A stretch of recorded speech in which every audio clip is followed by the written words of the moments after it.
And back now, a Sunday house call. There's a new warning about all those testosterone-enhancing drugs this week. The FDA now warning doctors against over-prescribing those supplements, saying they're not really that safe or effective. So, Dr. Samadi, what are they? First of all, what do they do? Well, I was just flexing my muscle in front of Marc. So it's supposed to make you bulky. What happens over time, as you get older, the level of testosterone goes down. We've talked about male menopause. So you have low libido, low sex drive. You basically start gaining weight. You're tired all the time. So what is the knee-jerk reaction, which is totally bad medicine? Go get your testosterone, and all of a sudden you start waking up, which is not great. FDA now is putting warning against some of these testosterone replacement therapies. And what they're saying is these are shots or gel or deodorant. What about the deodorant? There you go. Yeah, I see the commercials for those. Well, I see the commercials. That's right. The guys use it. Yes. Only by guys. All of them can cause some side effects. The simple one is acne, but they're also like risk of stroke and blood clots and heart attacks. So FDA is putting a warning against these.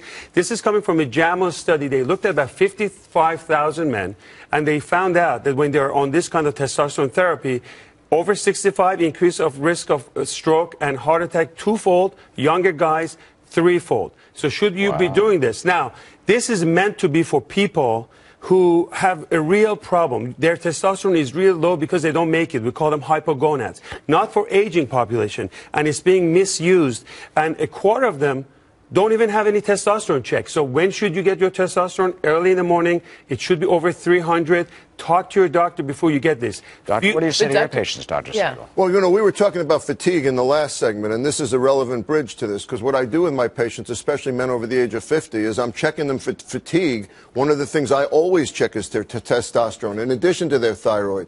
You know, in addition to whether they have hepatitis or Lyme disease. I want to know what their testosterone is, because it gets lower with aging. But you know what it does that's bad? You start to gain weight, especially if you're drinking. You build up a big stomach. You get estrogen in there. It increases your risk of a heart. As a man, you get estrogen, and it increases your risk of a heart attack. And here's interesting thing that the study showed that I found fascinating. That UCLA study David's talking about. Within the first 90 days after starting the testosterone replacement is when the heart attacks occurred. So you might be sitting there with an underlying risk of heart disease, and you don't know it until you take this metabolic stimulant called testosterone. But if you have a metabolic stimulant, does that affect your weight? No, but the best way to really increase your testosterone, which is a very good question you're bringing up, if you don't want to use some of this testosterone, lose the weight. Because exactly what he just said. It takes the belly fat, takes your testosterone. That's a bad fat. Takes your testosterone, converts it to estrogen. You lose that weight, your testosterone is going to shoot up, and you're going to be very happy. So lose that middle. Eric, there are some patients. You don't have it. No middle there. How do you lose the middle?